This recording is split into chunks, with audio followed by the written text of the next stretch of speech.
मुशर्रफ साहब, मौलाना एजाज साहब, हाजी साहिद साहब, गुलाम साबिर साहब जनरल सेक्रेटरी यूपी, हाजी शाहिद खाजी अंसारी वेलफेयर सोसाइटी के सदर हैं, मोअज़्ज़िज़ हाज़रीन इकराम, बुजुर्गान मिल्लत, मेरे नौजवान साथियों, आपका बेहद शुक्रिया कि आपने आज अपना कीमती वक्त निकालकर मजलिस इत्तेहादुल मुस्लिमीन के इस जलसे आम में शिरकत की। मैं आपका तहे दिल से आपका शुक्रिया अदा करता हूँ। मेरे अजीज दोस्तों और बुजुर्गों, नौजवान साथियों, अभी आपने मजलिस इत्तेहादुल मुस्लिमीन के जिम्मेदारों से बसीद और अफरोज के खिताबात को सुना। मैं आपसे गुजारिश करने आया हूँ और आपको ये बताने आया हूँ और आपको ये तयख्खुन देने आया हूँ कि मैं उत्तर प्रदेश को अपनी जाती अनानियत के लिए नहीं आया हूँ। मैं उत्तर प्रदेश में अपनी मकबूलियत में इजाफा करने के लिए नहीं आया हूँ। मैं अगर उत्तर प्रदेश को आया हूँ और इंशाअल्लाह आता रहूंगा, सिर्फ मेरा मकसद एक ही है और अल्लाह सुब्हानहू व तआला मेरी नीयत से वाकिफ है। मेरा उत्तर प्रदेश को आना और यहाँ पर मेरे मजलिस के रुफ़क़ाओं के साथ मेहनत करना, जुस्तजू करना, उसका एक ही मकसद है, हमारी एक ही ख्वाहिश है कि इस प्रदेश में जहां पर हर जात और बिरादरी ने अपनी अपनी एक सियासी आवाज को बनाया, अपनी एक सियासी ताकत को मनवा लिया, अपने नुमाइंदों को उन्होंने अपने वोट से कामयाब करवाया और अपनी एक सियासी शनाख्त पैदा कर ली, जिसकी बुनियाद पर उन तमाम जात और बरादरियों ने अपने समाज के लिए कुछ हासिल किया। अगर कोई समाज इतनी बड़ी तादाद में रहने के बावजूद भी अगर उसने अपने लिए कुछ हासिल नहीं किया, अपने बच्चों के तालीम का इंतजाम नहीं कर पाए, जिन्होंने अपने मुस्तकबिल को रोशन नहीं कर पाए, जिस समाज की आंखों के सामने बाबरी मस्जिद को शहीद कर दिया गया, जिस समाज के सामने मस्जिद को शहीद करने वालों को कोर्ट ने किया, आपकी और हमारी आंखों ने मेरठ की सरजमीन पर हमने मलियाना का वो 70 से जायद मुसलमानों का कत्लेआम,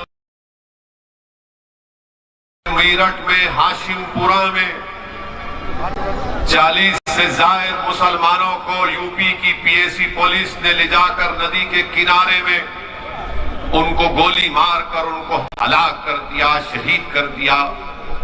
हमने फसादों को देखा, मगर मैं आज आपसे हाथ जोड़कर अपील करने आया हूं कि उत्तर प्रदेश के 19% मुसलमानों को अपनी एक सियासी अलहदा ताकत बनाने की जरूरत है। आपको अपनी लीडरशिप को बनाना है।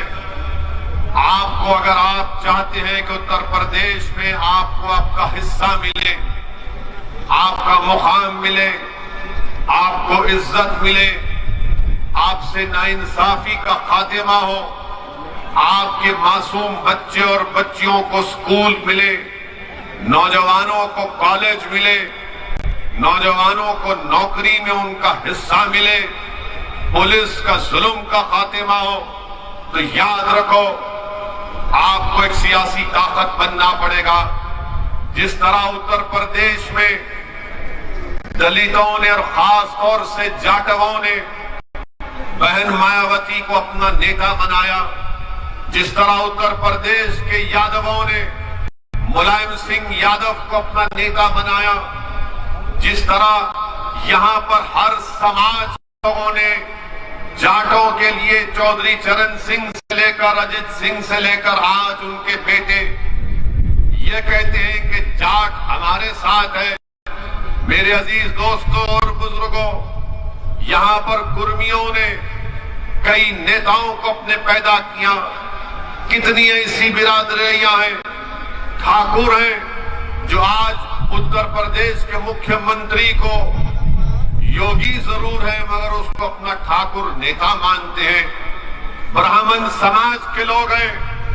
एक गवर्नमेंट ऑफ इंडिया में नरेंद्र मोदी की सरकार में एक मंत्री है जिनका नाम टेनी है, क्योंकि उनका ताल्लुक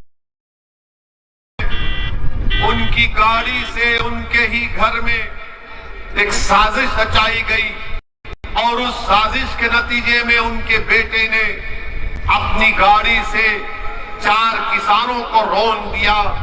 मगर नरेंद्र मोदी जो अपने आप को बड़ा बहादुर वजीर आजम कहते हैं, वो ब्राह्मण समाज को नाराज नहीं करना चाहते और टेनी को अपनी कैबिनेट से नहीं हटाते। क्यों नहीं हटाते? क्योंकि अगर मैं इसको हटाया तो उत्तर प्रदेश के ब्राह्मण समाज के लोग नाराज हो जाएंगे। अपने ही गाड़ी से उनके बेटे ने 4 किसानों को खत्म कर दिया। मैं आपको ये मिसालें इसलिए दे रहा हूं ताकि आपको अंदाजा हो जाए। आपको जानकर तकलीफ भी होगी कि मलियाना का फसाद कब हुआ था। मलियाना का फसाद मई 34 साल हो गए। 70 मुसलमानों को गोली मारकर शहीद कर दिया गया था। अब तक मुकदमा खत्म नहीं हुआ है। 800 तारीख कोर्ट ने दी और हर तारीख 800 तारीख हो गई। माने क्रिमिनल में तारीख बन गई कि 70 मुसलमानों को 34 साल पहले गोली मारकर शहीद कर दिया गया, कत्ल कर दिया गया। 34 साल में कांग्रेस की सरकार, 34 साल में बीएसपी की सरकार, 34 साल में समाजवादी की, बीजेपी की सरकार, मगर किसी ने भी उन मलियाना में मरने वालों से इंसाफ नहीं किया। मेरे अजीज दोस्तों और बुजुर्गों, याद रखो, आंध्र प्रदेश में मुसलमान अगर सबसे कम ग्रेजुएट हैं तो मुसलमान हैं, सबसे ज्यादा ड्रॉप आउट हैं तो मुसलमान हैं, सबसे ज्यादा अगर जेलों में अंडर ट्रायल है तो मुसलमान है। 19% उत्तर प्रदेश में मुसलमान है और 28% जेल में अंडर ट्रायल है। बताइए, इसके बावजूद भी आप अगर करवट नहीं लेंगे तो कब करवट लोगे मुसलमानों? क्या जब शोर क़यामत होगा तुम उठोगे? मैं आपको ये दाद हासिल करने के लिए नहीं कह रहा हूं। मैं कोई शायर नहीं हूं कि कोई शेर पढ़ा रहा वाह वाह के नारे लगाएंगे। मैं आपको बता ये रहा हूं कि जब आप यहां से उठकर जाएंगे तो मेरी ये ऐन ख्वाहिश है कि आप में एक तब्दीली पैदा हो जाए, आप में एक सोच पैदा हो जाए, आप में एक फिक्र पैदा हो जाए। क्योंकि आपने बरसों इन तमाम सियासी पार्टियों का साथ किया। बताइए हमने क्या हासिल किया, क्या मिला आपको? आपको हमेशा डराते रहे। 34 साल पहले, 60 साल पहले यही कहा गया फिरका परस्ती को शिकस्त दो, हमने फिरका परस्ती को शिकस्त दी। कभी कहा गया जनसंघ को हराओ, हमने जनसंघ को हराया। फिर कहा कि आपने कांग्रेस से नाराज हुए तो बीएसपी का साथ किया, उनसे नाराज हुए तो समाजवादी का साथ किया। आखिर आपने अपनी क़यादत क्यों नहीं बनाई? कोई कहेगा यहाँ पर कि नहीं, मीरठ से मुसलमान एमएलए बना, मीरठ से यहाँ पर इस इलाके से एमपी भी बना, मगर याद रखो वो तुम्हारा नहीं था। मुसलमान समाजवादी में भी है, मुसलमान बीएसपी में भी है, मुसलमान कांग्रेस में भी है, मुसलमान बीजेपी में भी है। मगर बताओ, क्या वो मुसलमानों का नेता है? नहीं, वो समाजवादी का नेता है, बीएसपी का नेता है। आपको अपना नेता पैदा करना पड़ेगा जिसको आप फख्र से कह सकें कि हाँ ये मेरा नेता है। आपने जिताया इनको, मगर वो चले गए बीएसपी में। आपने जिताया उनको, एमपी बने, इलेक्शन हार गए तो किसी और दूसरी पार्टी के चौखट पर चले गए। मैं आपको ये बताने आया हूं कि आप अपने वोट से अपने नेता को बना सकते हैं। ये काम आपको करना और इंशाअल्लाह हम करेंगे। आपका साथ, आपका ताउन रहेगा तो यकीनन ये काम होगा। डरने और घबराने की जरूरत नहीं है। हर आदमी आता है हर पार्टी का। अभी मुझे बताया गया कि आज के जलसेआम में आने से पहले बाद समाजवादी के और बीएसपी के नेता आवाम को रोकना चाहते हैं, पुलिस के जरिए से चेकिंग करा रहे हैं। अरे आप क्यों चेकिंग करा रहे हैं? क्यों इस्तेमाल कर रहे हैं पुलिस को? समाजवादी बीएसपी के नेताओं, बताओ क्या तुम मुसलमानों के नेता हो या तुम समाजवादी बीएसपी के नेता हो? वोट का जब मामला आएगा तो आकर कहेंगे कि हमको वोट दे दो। वोट का जब मामला आएगा हमको वोट दे दो, मगर जब बात आएगी शरीयत की तो गूंगे बन जाते हैं। जब बात आएगी मुसलमानों से इंसाफ की तो अंधे बन जाते हैं। जब बात आएगी CAA NRC की तो बहरे हो जाते हैं। अरे सब चीज पर हम बोलते हैं और जब इलेक्शन का मामला आता तो बोलते नहीं। ओवैसी भाषण तो अच्छा देता मगर बीजेपी को हराना, बीजेपी को हराना जरूर है, मगर क्या हम हराएंगे बीजेपी को या फिर उत्तर प्रदेश का हमारा हिंदू भाई हराएगा? डेटा है, आदादोशुमार है कि पिछले 2019 के लोकसभा के चुनाव में 75% मुसलमानों ने बीएसपी और समाजवादी को वोट दिया। उसके बावजूद भी सिर्फ 15 लोकसभा की सीट पर कामयाब हुए। बाकी सीट पर बीजेपी कामयाब हो गई। किसकी वजह से हुई? आपने दिया बीजेपी को वोट? क्या आप देंगे बीजेपी को वोट? क्या नहीं है कि दोबारा योगी इस प्रदेश का मुख्यमंत्री ना बने? मगर ये कैसे होगा? क्या आपको यकीन नहीं है कि मजलिस बीजेपी को हरा नहीं सकती? यकीनन मजलिस बीजेपी को हरा सकती और हराएगी इंशाअल्लाह होगा। मगर ये समाजवादी और बीएसपी के लोग आकर कहेंगे नहीं, ये जो लंबा आदमी है, शेरवानी टोपी पहना, इसकी बात पे यकीन मत करो, इसकी बात पे यकीन मत करो। तो फिर किसकी बात पे यकीन करेंगे? वो अखिलेश यादव समाजवादी पार्टी, मुजफ्फरनगर का फसाद हुआ, इंसाफ नहीं कर पाए। वो समाजवादी पार्टी जो सरकार में थी, स्लॉटर हाउसेस के लाइसेंस दे सकती थी, लाइसेंस नहीं दिया। वो समाजवादी पार्टी जो मुसलमानों से रिजर्वेशन का वादा किया, नहीं किया। आप किसकी बात का भरोसा करेंगे? हाँ, मुसलमान जीत सकता जरूर है मगर आपका नेता नहीं बन सकता, आपका लीडर नहीं बन सकता। आपको अपना लीडर बनाना है। आपने सुना अभी कि हमारे भाई अतीक साहब गुजरात अहमदाबाद की जेल से अपना दर्द भरा पैगाम आप तक पहुंचा रहे। हमारी बहन अपने शौहर का दर्द भरा पैगाम आपको पढ़कर सुना रही है। क्या किया इन्होंने? अतीक साहब ने क्या क्या नहीं किया इनके लिए? बदनामगी मोल ली इनके लिए, सत्ता दिलाई इनको और उनको जेल में डाल दिया गया। आजम खान जेल में है। क्या मुकदमा आजम खान पर किस लिए जेल में डाला गया? कोई नहीं बोलेगा।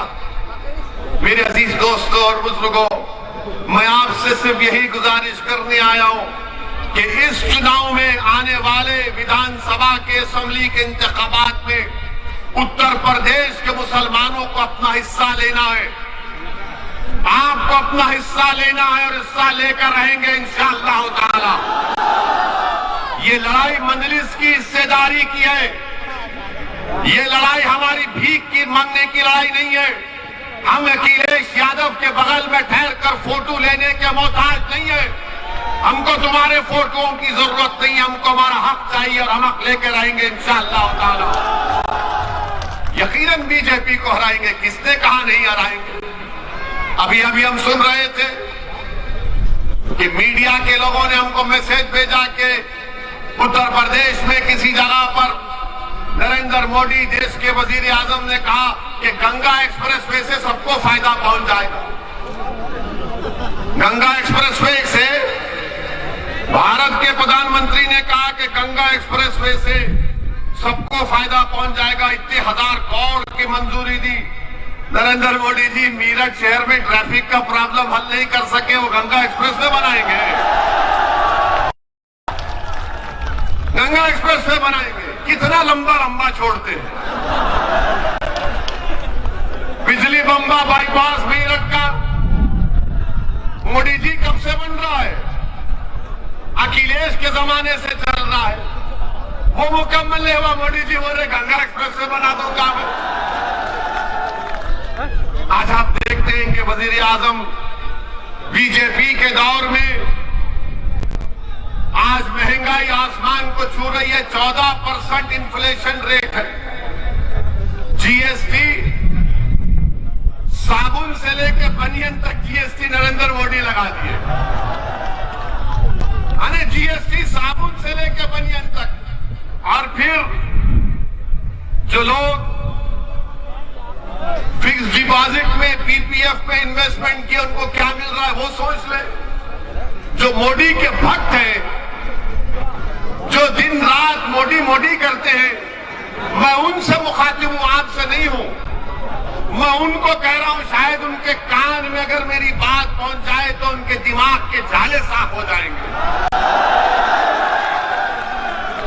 और फिर खाना महंगा, तेल महंगा और आमदनी कुछ नहीं है। पेट्रोल डीजल की कीमतें आसमानों को छू रही है। आप बताइए, इतने महंगाई के दौर में गरीब आदमी 2 वक्त का खाना अपने बच्चों को, अपने माँ बाप को खिलाने के लिए परेशान है। मगर मोदी जी क्या कह रहे, मैं गंगा एक्सप्रेस से बना दूंगा, इतने 1000 करोड़ लगा दूंगा। अरे इन्फ्लेशन को कम कैसा करेंगे मोदी जी? कीमतें कैसा कम होगी वो बताइए ना। आपने बनियन पर जीएसटी, साबुन पर जीएसटी, आपने सब लगा दिया। क्या बचा बताइए? अब खाली सांस लेने पे जीएसटी लगना बाकी है। भारत के प्रधानमंत्री के पास इसका जवाब नहीं है। और फिर आजादी के बाद इतना फर्क आया है आमदनी के, इनकम इनइक्वालिटी में। अच्छे दिन की बात करने वाले कहां गए? बुरे दिन ही आ गए पूरे। नरेंद्र मोदी के पास इसका कोई जवाब नहीं है मेरे अजीज दोस्तों और बुजुर्गों। और फिर ये फेंकू मालूम, मुझे बोलने की जरूरत नहीं है। अब आप एक नया कानून ला रहे वजीर आजम के बच्चियों की शादी 18 साल में नहीं 21 साल में होगी। बच्चियों की शादी 18 साल में नहीं 21 साल में होगी। अब आप बताइए, 18 साल के कितने लोग हैं यहां पर? हाथ उठाओ।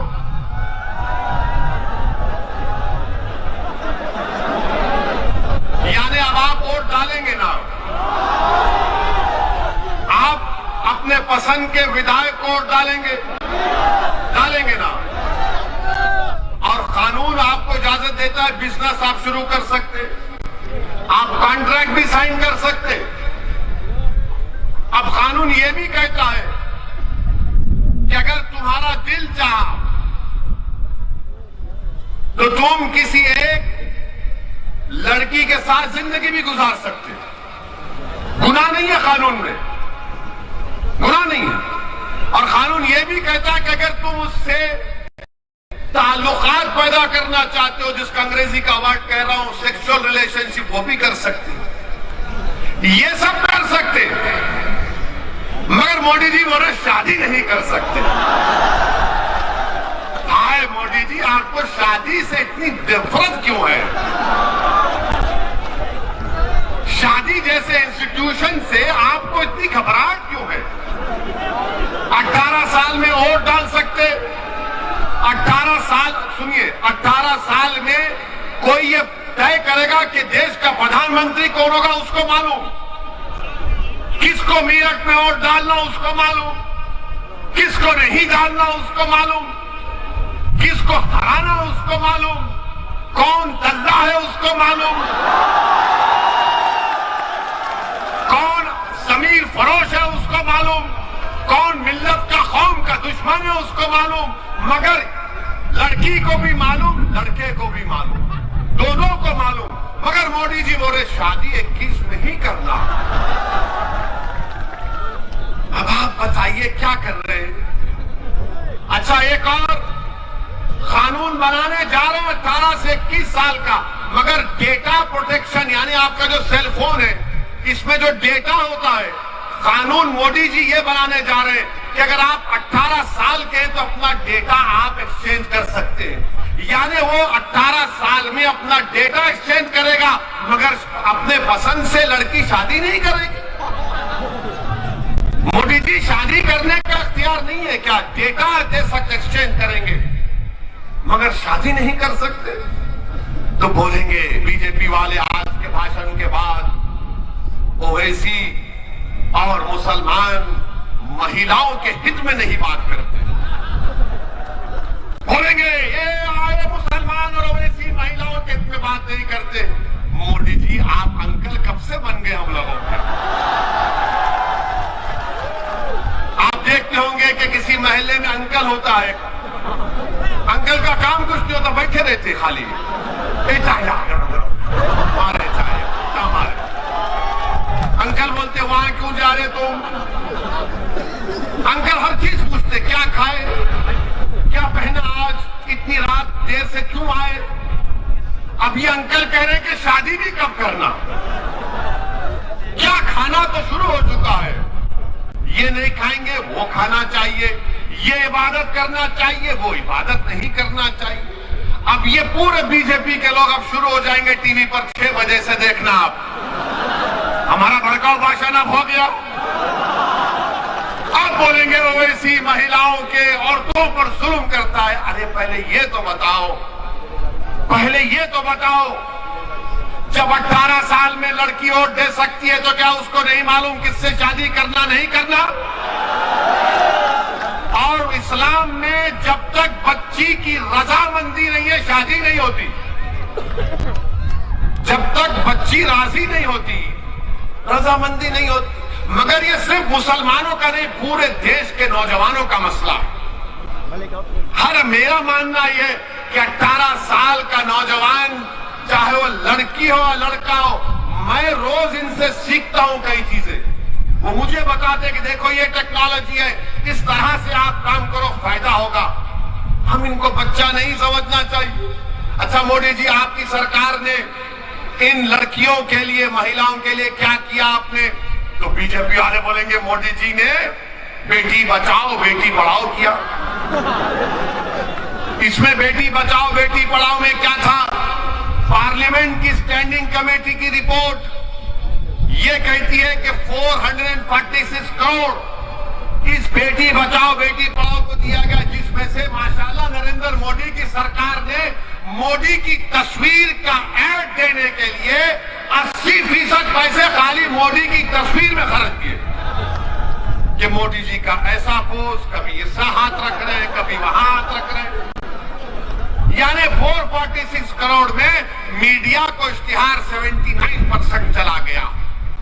अच्छा, फिर ये बोलेंगे नहीं ओवैसी महिलाओं के खिलाफ है। मैं महिलाओं के खिलाफ नहीं हूं। अगर हमारे घर का हाल आपको मालूम होता तो आप ये बात नहीं करते। हम यहां पर भड़काऊ भाषण दे सकते, घर में गए तो गूंगे हो जाते अपने सामने, उनके सामने। अब आपको मालूम होगा कि महिलाओं का भारत में काम में, वर्क में, लेबर फोर्स में, वर्क पार्टिसिपेशन में 2005 में 26% महिला काम करती थी। मोदी जी 2020 में सिर्फ 16%। क्यों कम हुआ? क्यों कम हुआ? इसके पास इनका कोई जवाब नहीं है। और फिर ये बोलते नहीं वेस्टर्न कंट्रीज में ऐसा हो रहा है। सुनो बीजेपी वालों, हम जानते, हम थोड़ा पढ़ लिख कर आए। अमेरिका में एक प्रदेश है पर बच्चियों को 14 साल की उम्र में शादी की इजाजत है। 14 साल की उम्र में। बर्तानिया में, ऑस्ट्रेलिया में 16 साल की उम्र में शादी की इजाजत है। न्यूजीलैंड में 16 और 19 साल के दरमियान में माँ बाप राजी है तो शादी हो जाती। और भारत में 18 साल में तो मोदी को वोट दे सकती है हमारी बेटियों, मगर तुम पसंद से अपनी शादी नहीं करोगे। अच्छा, फिर ये बीजेपी वाले हमारे को बोलेंगे नहीं नहीं, ओवैसी जो है बच्चों को ज्यादा पैदा करने के लिए मुखालिफत कर रहा है। तो बोलते हैं ना, आपको मालूम कि इनसे पूछिए टीएफआर क्या होता है ये संघियों से। हम एक टीवी प्रोग्राम में थे, टीवी प्रोग्राम में रिकॉर्डिंग में थे, तो वहां बीजेपी के बड़े नेता बैठे थे। हमने कहा बताओ उत्तर प्रदेश में टीएफआर कितना है? बोले वो क्या होता। उत्तर प्रदेश में टीएफआर गिरा है सबका। यानी अगर आज 100 लोग पैदा हुए तो क्या उतने लोग मर रहे? तो जितने पैदा हो रहे हैं उत्तर प्रदेश में उससे ज्यादा लोग मर रहे हैं। उसको टीएफआर समझाने के लिए मोटा मोटा टीएफआर गिरा है, इनको पता ही नहीं है। भारत में टीएफआर गिरा है, बच्चे बहुत पैदा हो रहे, तो बच्चों का कानून बना दो, बच्चों का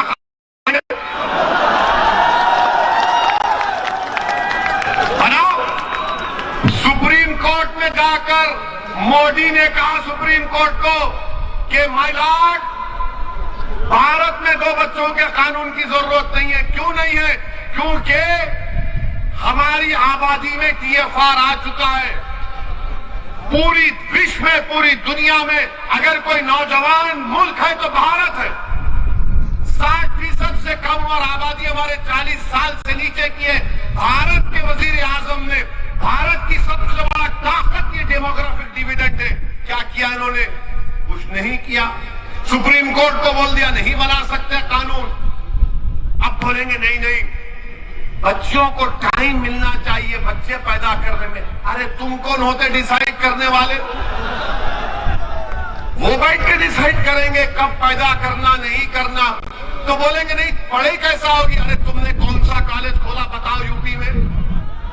महिलाओं के लिए कौन सा कॉलेज खोला? क्या किया तुमने भारत में बताओ? कुछ नहीं किया, सिर्फ कानून बनाने जा रहे हैं। देश के प्रधानमंत्री कानून बनाने जा रहे हैं। मेरे अजीज दोस्तों और बुजुर्गों, फिर आप ये भी जानते हैं कि मजलिस के खिलाफ तो बहुत सी बात है। इनका उत्तर प्रदेश का डिप्टी सीएम जनाब मौर्य साहब, केशव प्रसाद मौर्य है ना? हाँ। और उन्होंने कहा कि सर पे टोपी पहनने वाले, लुंगी पहनने वाले ये किसी को डराते थे। मौर्य जी, आपका समाज मौर्य है, आप हमारे बारे में सोचना छोड़ दो। आप, हम सर पे टोपी रखेंगे, चाहे आप कुछ भी कर लो, हम दाढ़ी छोड़ेंगे, मगर आप अपनी बात करो। बाबा ने आपको स्टूल पे बिठा दिया,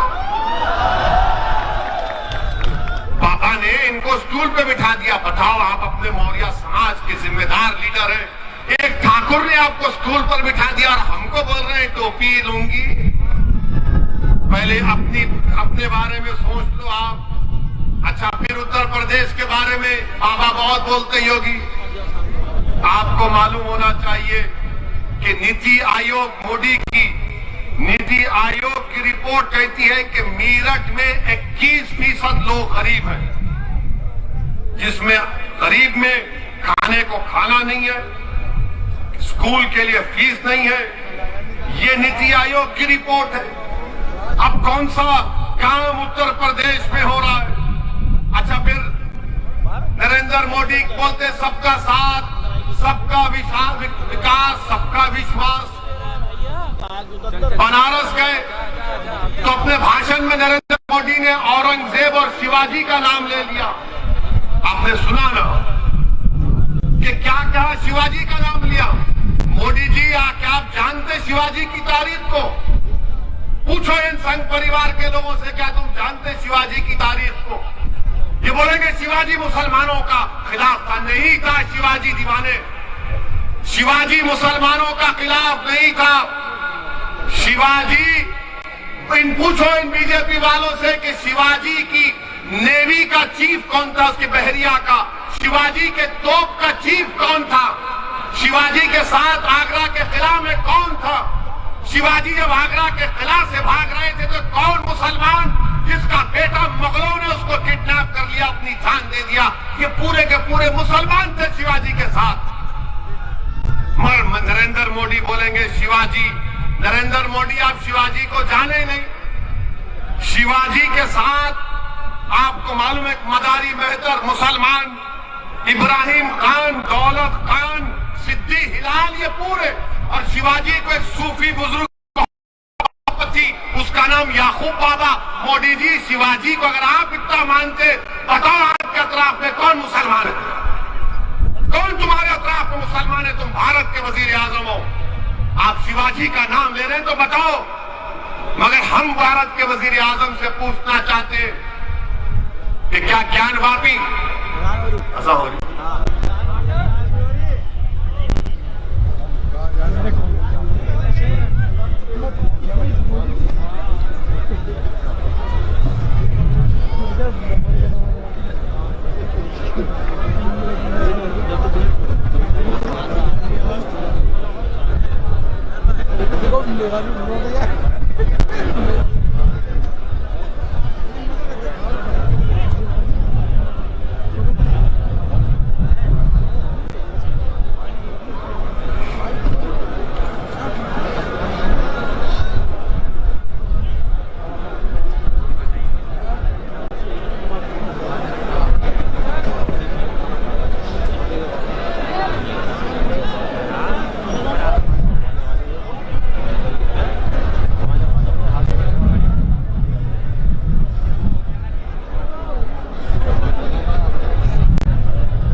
मैं ज्ञानवापी मस्जिद के बारे में कह रहा था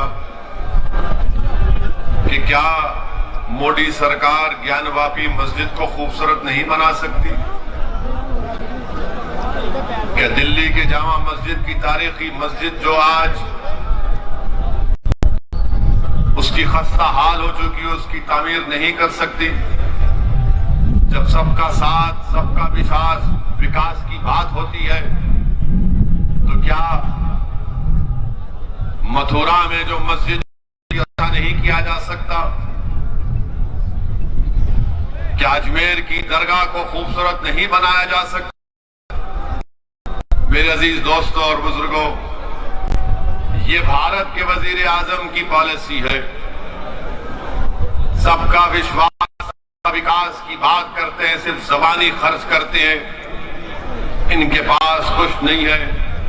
आज उत्तर प्रदेश में लॉ एंड ऑर्डर नाम की चीज नहीं है। यही मीरठ में मजलिस इत्तेहादुल मुस्लिमीन के रुकने बल्दिया जुबैर अंसारी को गोली मारकर उनको हलाक कर दिया गया। 3 महीने से 4 महीने से ज्यादा हो गया और बीजेपी की सरकार और मेरठ की पुलिस कातिल को नहीं पकड़ सकी। क्यों नहीं पकड़ सकी? क्योंकि जुबैर अंसारी को जिन्होंने कत्ल किया, पुलिस और हुकूमत जानती है कि किसने जुबैर अंसारी को मारा। उत्तर प्रदेश में लॉ एंड ऑर्डर नाम की कोई चीज बाकी नहीं रही। मेरे अजीज दोस्तों और बुजुर्गों, आज आपके पास, जैसा कि शौकत साहब ने कहा कि मुर्गी काटने पर मुकदमा, अब हर चीज पर मुकदमा। 20 दिसंबर 2019 को एनआरसी के खिलाफ एहतजाज हुआ, 5 लोगों पर गोली कर दिया गया, 26 लोगों पर एनएसए लगाया गया। हमारे अंसारी बिरादरी के लोग अपने पावरलूम इंडस्ट्री के लिए एक फ्लैट रेट की बात कर रहे हैं, तो सरकार नहीं करना चाहती। आम रिटर्निंग लाइसेंस नहीं दिया जाता। और फिर सबसे बड़ी बात यह कि अमित शाह ने 2012 में मेरठ को आकर ये वादा किया था यहाँ के वकीलों से कि मेरठ में हाई कोर्ट की ब्रांच डाली जाएगी, बेंच डाला जाएगा। उसका भी वादा नहीं पूरा कर सके। बताइए, आप रुककर मेरठ में अमित शाह ने कहा था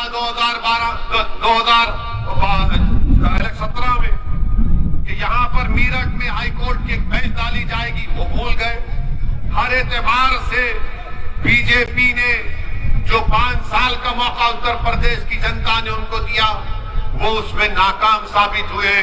मेरे अजीज दोस्तों और बुजुर्गों, मेरी आपसे गुजारिश है कि डरने और घबराने की जरूरत नहीं है। लोग आकर कहते रहेंगे कि वोट डालना है, यकीनन डालिए वोट, मगर आपको अब की बार अपनी पार्टी मजलिस इत्तेहादुल मुस्लिमीन को कामयाब करना है। आपको हिम्मत से और हौसले के साथ मजलिस के उम्मीदवारों को कामयाब करना है। याद रखिए कि भारत हो या उत्तर प्रदेश हो, हम अपने मुल्क की जमहूरियत को उसी वक्त मजबूत करेंगे जब हम अपनी अलहदा सियासी लीडरशिप को पैदा करेंगे। मुसलमानों की आवाज भारत में, भारत की संसद में, उत्तर प्रदेश की विधानसभा में उठनी चाहिए। जब तक आप अपने मसाइल को नहीं उठाएंगे, बताइए, शिकायत मुझे आपसे कि अल्ताफ को मार दिया गया कासगंज में, फैसल को मार दिया गया उन्नाव में, जुबैर अंसारी को गोली मार दी गई। बताइए, ये जुल्म का खात्मा कब होगा? ये नाइंसाफियों का खात्मा उस वक्त होगा जब आप मुत्तहिद होकर अपनी एक सियासी ताकत को बनाएंगे। हाँ, मैं जानता हूं उत्तर प्रदेश में आए दिन कोई ना कोई वाकया मुसलमानों पर जुल्म किया जाता है, मगर मेरे अजीज दोस्तों और बुजुर्गों, याद रखो कि मक्का की सरजमीन है, मक्का की सरजमीन है, बिलाल हबशी है, और हजरत बिलाल उमैया बिन खल्फ के गुलाम है, और हजरत यासिर बिन अम्मार को कोड़े मारे जा रहे हैं।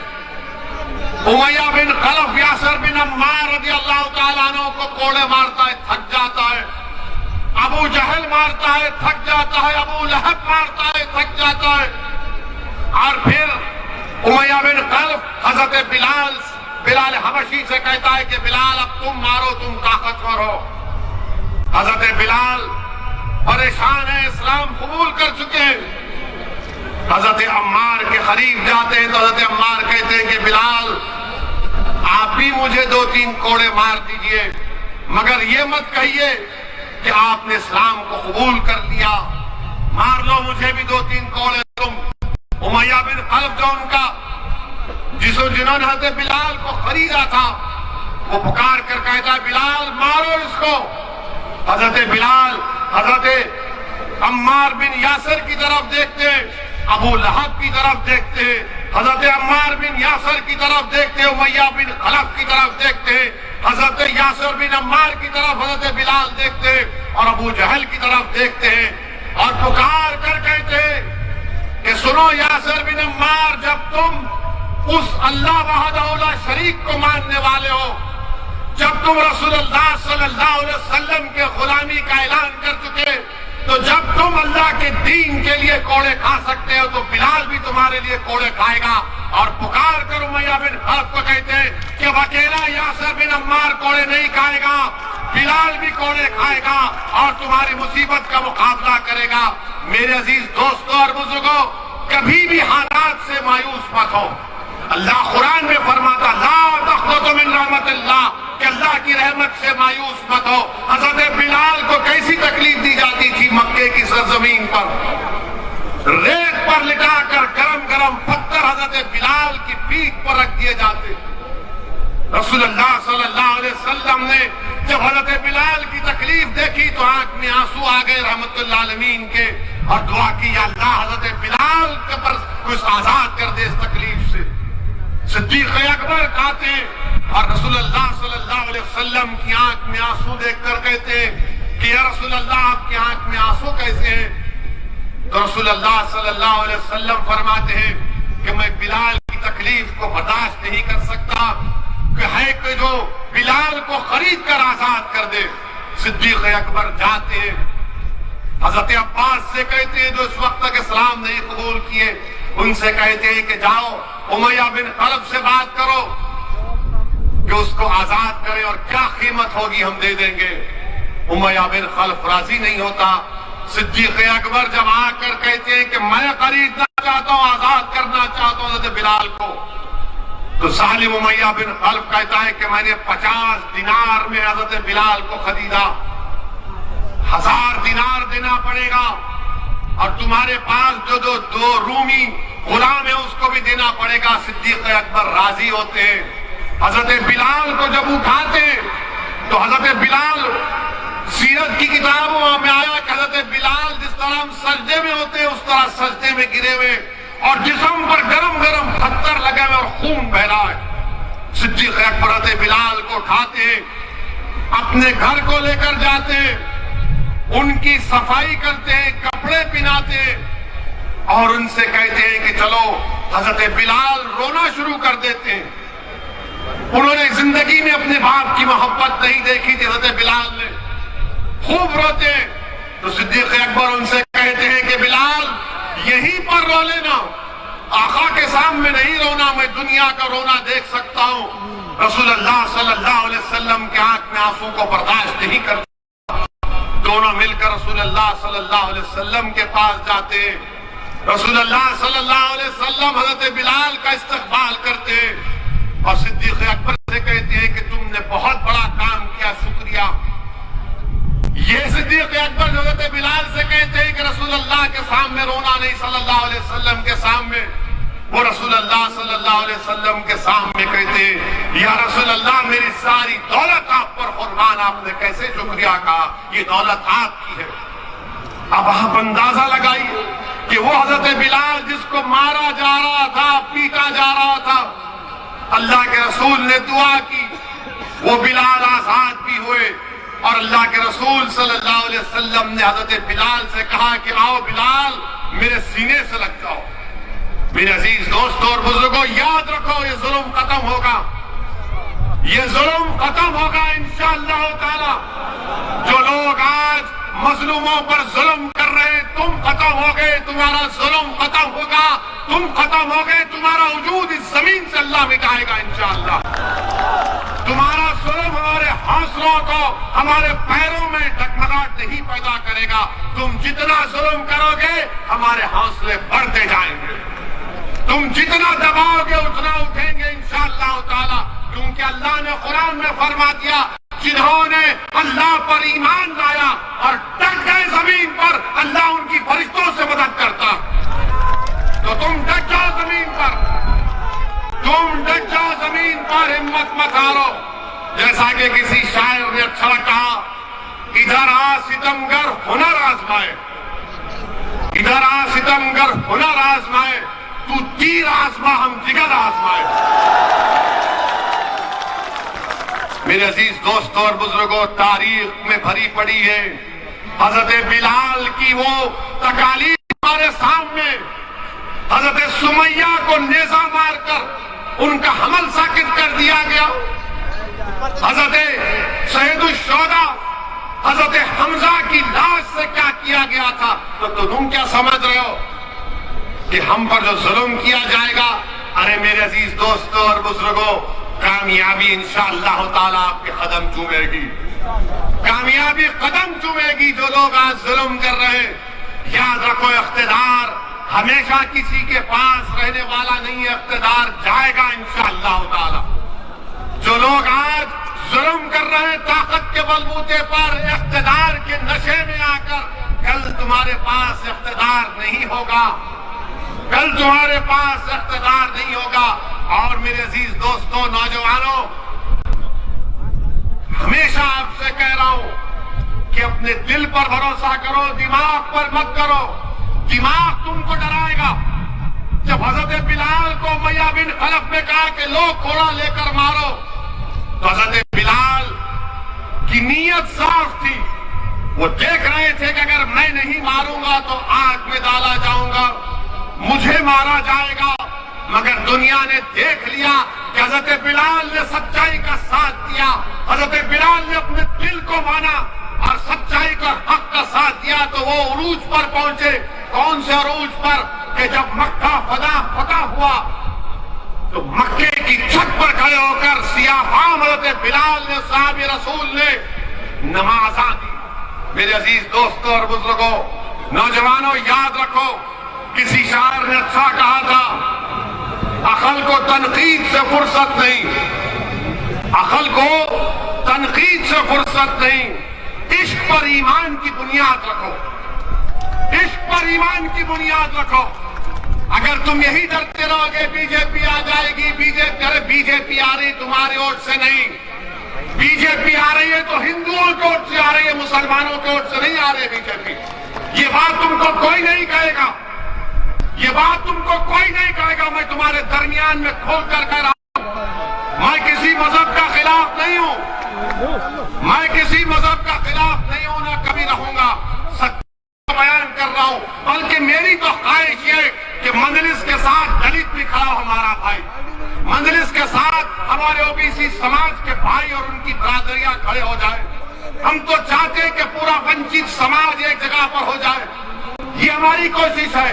मगर ये आकर कहना कि बीजेपी आ जाएगी, अरे बीजेपी मेरी वजह से नहीं आ रही है, बीजेपी आ रही है तो किसी और की ओर से आ रही है।